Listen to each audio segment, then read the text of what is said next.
Assalamualaikum warahmatullahi wabarakatuh. Saya Asifa Nurburhana, NIM 86 kelas C4 AKR.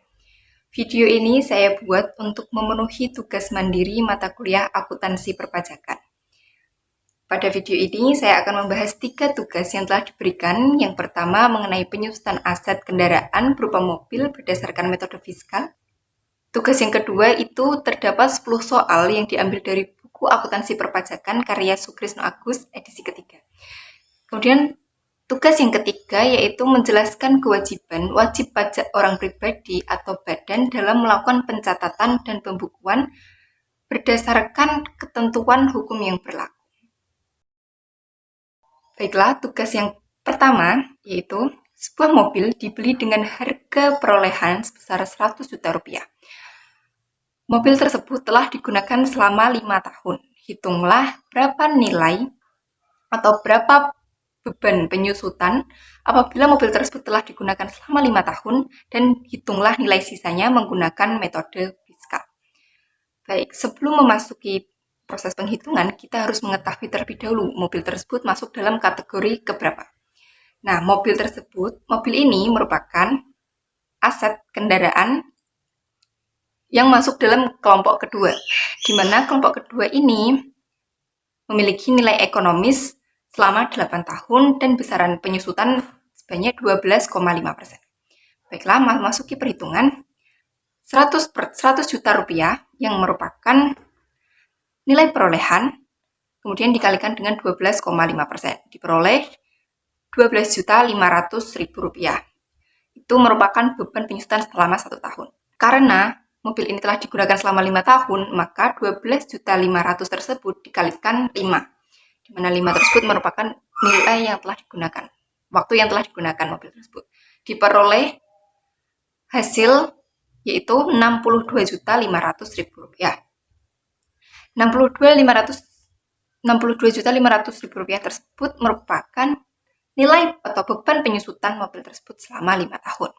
Kemudian untuk mengetahui nilai sisanya, maka 100 juta yang merupakan nilai perolehan, harga perolehannya dikurangi dengan 62.500.000, diperoleh 37.500.000. Kemudian kita buat penjurnalan, karena telah 5 tahun dipakai, maka kita buat penjurnalan beban penyusutannya.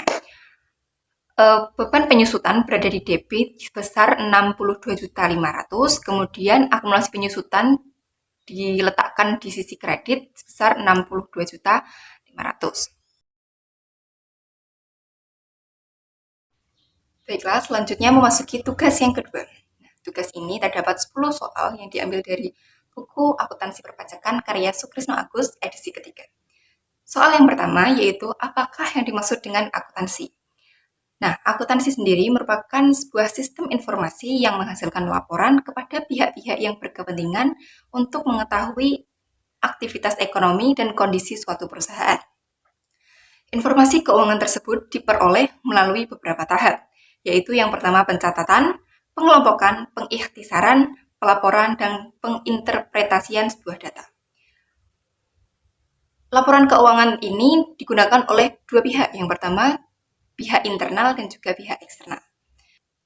Kemudian soal yang kedua yaitu jelaskan mengenai siklus akuntansi yang Anda ketahui. Siklus akuntansi itu dimulai dari yang pertama menganalisis transaksi-transaksi yang dipersiapkan untuk jurnal. Kemudian yang kedua mencatat akun-akun termasuk debit dan kredit dalam jurnal. Yang ketiga mentransfer debit dan kredit dari jurnal ke buku besar. Dan yang keempat meringkas akun buku besar disesuaikan dan jumlah. Yang kelima, mencatat penyesuaian untuk membawa saldo rekening up to date, menjurnal dan memposting penyesuaian. Yang keenam, menyesuaikan buku besar dan menjumlahnya. Yang ketujuh, menggunakan neraca saldo setelah disesuaikan untuk mempersiapkan laporan keuangan. Yang kedelapan yaitu menjurnal dan posting entry untuk menutup akun sementara.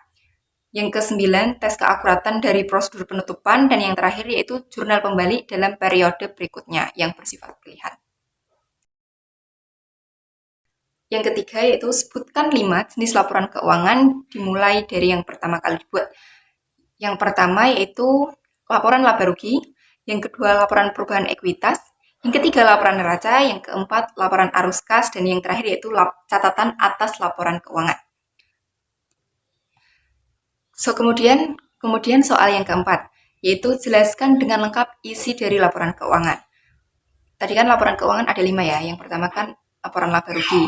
Nah, laporan laba rugi merupakan laporan yang menyajikan penghasilan dan beban entitas pada suatu periode yang merupakan kinerja keuangannya. Maksudnya tuh gini, sebuah perusahaan itu dapat menilai kinerja perusahaannya berdasarkan laporan laba rugi. Apabila laporan tersebut menunjukkan laba, maka kinerja dari perusahaan tersebut baik. Begitupun sebaliknya, apabila laporannya terdapat atau menunjukkan kerugian, maka ada yang perlu diperbaiki dari kinerja suatu perusahaan tersebut. Baik, yang kedua yaitu laporan perubahan ekuitas. Laporan perubahan ekuitas menunjukkan perubahan ekuitas atau modal pemilik yang terjadi pada periode tertentu. Nah, laporan ini itu dibuat setelah laporan laba rugi, namun juga dibuat sebelum laporan neraca. Kemudian yang ketiga yaitu neraca. Neraca sendiri ini menyajikan informasi berupa aset, liabilitas, dan ekuitas suatu entitas pada saat tertentu atau periode tertentu. Dalam penyajiannya, aset itu terdapat pada sisi aktiva, berada pada sisi aktiva, sedangkan liabilitas dan ekuitas itu berada pada sisi pasifa. Tujuan dilakukannya penyusunan laporan neraca ini yaitu untuk menunjukkan bagaimana kondisi finansial sebuah perusahaan, terutama pada saat tutup buku atau akhir tahun. Yang keempat yaitu laporan arus kas. Laporan arus kas sendiri yaitu menyajikan informasi perubahan historis atas kas dan setara kas pada suatu entitas, yang menunjukkan secara terpisah perubahan yang terjadi selama satu periode dari aktivitas operasi perusahaan, investasi, dan juga pendanaan. Dan yang terakhir yaitu catatan atas laporan keuangan. Pada jenis laporan keuangan ini harus memuat penjelasan-penjelasan yang bersifat naratif yang sekiranya diperlukan pada laporan keuangan lainnya. Hal tersebut supaya pihak-pihak yang berkepentingan dapat memahami isi laporan tersebut tanpa adanya salah tafsir. Baik, soal yang kelima yaitu apakah yang dimaksud dengan pajak menurut beberapa pakar di bidang perpajakan. Yang pertama yaitu menurut Profesor Dr. Rohmat Sumitro SH, pajak adalah iuran rakyat kepada kas negara berdasarkan undang-undang yang dapat dipaksakan dengan tidak mendapatkan jasa timbal balik yang langsung dapat ditunjukkan dan yang digunakan untuk membayar pengeluaran umum. Yang kedua yaitu menurut Profesor Dr. Andriani, pajak adalah iuran kepada negara yang dapat dipaksakan yang terutang oleh yang wajib membayarnya menurut peraturan-peraturan dengan tidak mendapatkan prestasi kembali yang langsung dapat ditunjukkan dan yang gunanya adalah untuk membiayai pengeluaran-pengeluaran umum berhubungan dengan tugas negara untuk menyelenggarakan pemerintahan. Yang ketiga yaitu pajak menurut Profesor Dr. MC Hasmith adalah prestasi kepada pemerintah yang terutang melalui norma-norma umum yang dapat dipaksakan tanpa adanya kontraprestasi yang dapat ditunjukkan secara langsung atau secara individual. Maksudnya adalah untuk pembiayaan pengeluaran pemerintah. Memasuki soal yang keenam yaitu sebutkan apa yang dimaksud dengan pajak menurut golongan, sifat, dan lembaga pemungutnya. Yang pertama, menurut sifatnya. Menurut sifatnya, pajak itu dibagi menjadi dua. Yang pertama, pajak langsung dan pajak tidak langsung. Pajak langsung ini yaitu pajak yang pembebanannya tidak dapat dilimpahkan oleh pihak lain dan menjadi beban langsung wajib pajak yang bersangkutan. Contohnya seperti pajak penghasilan. Kemudian yang kedua yaitu pajak tidak langsung. Pajak tidak langsung merupakan pajak yang pembebanannya dapat dilimpahkan kepada pihak lain. Contohnya PPN atau pajak penjualan atas barang mewah. Kemudian menurut sasaran atau objeknya. Pajak tersebut dibagi menjadi dua lagi. Yang pertama pajak subjektif dan pajak objektif. Yang pajak subjektif merupakan pajak yang berdasarkan pada subjeknya yang dilakukan dengan mencari syarat objektifnya, dalam arti memperhatikan keadaan dari wajib pajak. Sedangkan pajak objektif sendiri ini tidak memperhatikan dari kondisi atau keadaan si wajib pajaknya. Contohnya seperti PPN, PPNBM, dan PBB, BM, dan lain-lain. Kemudian yang selanjutnya itu menurut lembaga pemungutnya. Menurut lembaga pemungutnya, pajak itu dibagi menjadi dua. Yang pertama, pajak pusat dan juga pajak daerah. Pajak pusat sendiri merupakan pajak yang dipungut oleh pemerintah pusat dan digunakan untuk membiayai rumah tangga pemerintahan pusat. Kemudian pajak daerah merupakan pajak yang dipungut oleh pemerintah daerah dan digunakan untuk membiayai rumah tangga pemerintah daerah. Seperti contohnya itu pajak reklame, pajak hiburan, pajak hotel dan restoran, dan pajak kendaraan bermotor. Baik, sekarang soal nomor 7. Apakah pembukuan atau pencatatan penting menurut perpajakan? Jelaskan jawaban Anda berdasarkan peraturan perpajakan yang berlaku. Kalau ditanyakan penting atau tidak sih, sebenarnya pencatatan atau pembukuan itu, jawabannya itu ya, penting. Pembukuan dan pencatatan sangat penting dalam perpajakan. Keduanya merupakan proses yang saling berkaitan dan tidak dapat dipisahkan untuk memenuhi kewajiban perpajakan. Kewajiban pembukuan sendiri terdapat dalam Undang-Undang KUP Nomor 16 Tahun 2009 Pasal 28 Ayat 1. Mengatur bahwa wajib pajak orang pribadi yang melakukan kegiatan usaha atau pekerjaan bebas dan wajib pajak badan di Indonesia wajib menyelenggarakan pembukuan. Hal ini dimaksudkan agar dengan melakukan kegiatan pembukuan tersebut, wajib pajak dapat menghitung besarnya pajak yang terutang. Kemudian, kewajiban pencatatan diatur dalam Undang-Undang PPH Nomor 36 Tahun 2008 Pasal 28 Ayat 12 dan juga PMK 197 PMK 03 2007. Kewajiban yang melakukan pencatatan adalah wajib pajak orang pribadi yang melakukan kegiatan usaha atau pekerjaan bebas untuk menghasilkan neto dengan menggunakan norma perhitungan penghasilan neto yang peredaran bruto dalam 1 tahun kurang dari 4,8 miliar rupiah. Soal yang ke-8 yaitu jelaskan peranan akuntansi dalam sejarah perpajakan di Indonesia. Sejarah perpajakan di Indonesia sendiri itu dibagi menjadi beberapa kurun waktu. Yang pertama yaitu pada masa penjajahan Belanda, di mana sistem perpajakan menekankan fungsinya pada segi pemasukan keuangan untuk keperluan penjajah. Jumlah pajak yang terutang sepenuhnya ditentukan oleh aparat yang berwenang pada masa itu. Jadi, dengan demikian, peranan akuntansi pada saat itu pada perpajakan itu sangat lemah.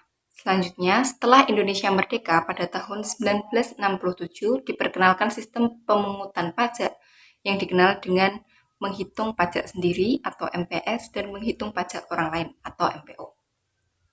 Sistem pemungutan pajak dalam cara yang baru ini termasuk dalam self-assessment.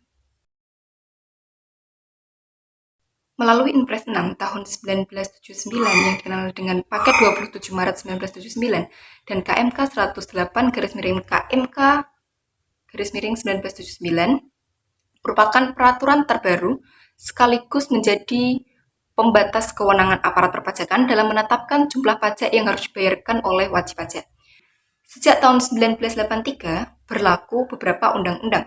Yang pertama yaitu Undang-Undang Nomor 6 Tahun 1983, Undang-Undang Nomor 7 Tahun 1983, dan yang terakhir yaitu Undang-Undang Nomor 8 Tahun 1983. Dengan berlakunya undang-undang tersebut, sistem perpajakan di Indonesia secara mutlak menganut sistem self-assessment dan kewenangan aparat pajak tidak lagi sebelumnya. Dengan pemberian kepercayaan penuh kepada wajib pajak, peranan pembukuan dan akuntansi dalam perpajakan menjadi sangat besar.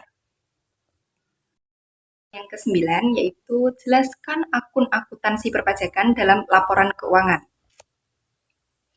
Nama-nama akun pada laporan keuangan yang berkaitan dengan akuntansi pajak adalah sebagai berikut. Yang pertama, neraca. Pada sisi aset terdapat nama-nama akun sebagai berikut, yaitu pajak dibayar di muka atau prepaid tax. Pajak dibayar di muka biasa disajikan sebagai biaya dibayar di muka atau prepaid expense dalam aset lancar. Pajak dibayar di muka dapat terdiri dari PPh 22, PPh 23, PPh 24, PPh 25, dan PPh 28A bila ada. Kemudian ada juga PPh atas pengalihan hak atas tanah dan bangunan. Dan yang terakhir yaitu pajak masukan. Kemudian di sisi kewajiban terdapat nama-nama akun sebagai berikut, yaitu utang pajak atau tax payable. utang pajak terdiri atas PPh 21, PPh 23, PPh 26, dan PPh 29, dan juga pajak keluaran. Dan yang kedua yaitu laporan laba rugi. Di laporan laba rugi terdapat akun yaitu beban pajak penghasilan atau income tax expense.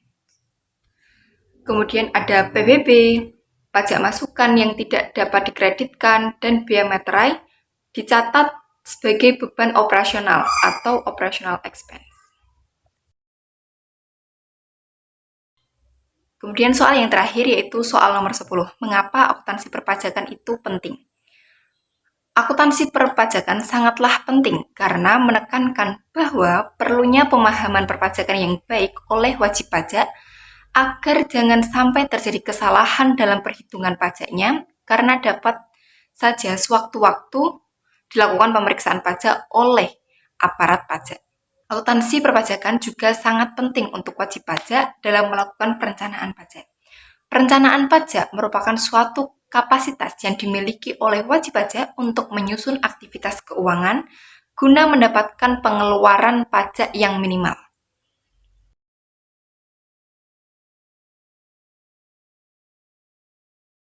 Menjelaskan kewajiban orang pribadi atau badan dalam melakukan pencatatan dan pembukuan disertai dengan dasar hukum yang berlaku.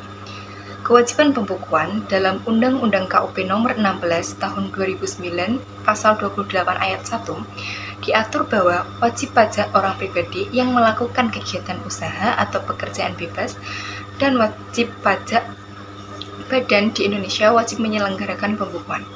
Hal ini dimaksudkan agar dengan dilakukannya kegiatan pembukuan tersebut, wajib pajak dapat menghitung besarnya pajak yang terutang. Selain itu juga dapat menghitung besarnya PPh, maka besarnya pajak yang lain juga dapat diketahui. Sedangkan kewajiban pencatatan sesuai dengan Undang-Undang PPh Nomor 36 Tahun 2008 Pasal 28 Ayat 12 dan juga PMK 197/PMK 03/2007, kewajiban melakukan pencatatan adalah wajib pajak orang pribadi yang melakukan kegiatan usaha atau pekerjaan bebas untuk menghitung penghasilan neto dengan menggunakan norma perhitungan penghasilan neto yang peredaran bruto dalam 1 tahun kurang dari 4,8 miliar. Dan wajib pajak orang pribadi yang tidak melakukan kegiatan atau kegiatan usaha atau pekerjaan bebas. Apabila seorang wajib pajak orang pribadi menginginkan menggunakan norma perhitungan penghasilan neto, maka wajib pajak orang pribadi tersebut harus memberitahukan kepada Direktorat Jenderal Pajak dalam jangka waktu 3 bulan pertama dari tahun pajak yang bersangkutan. Jika tidak, maka wajib pajak orang pribadi tersebut dianggap melakukan pembukuan.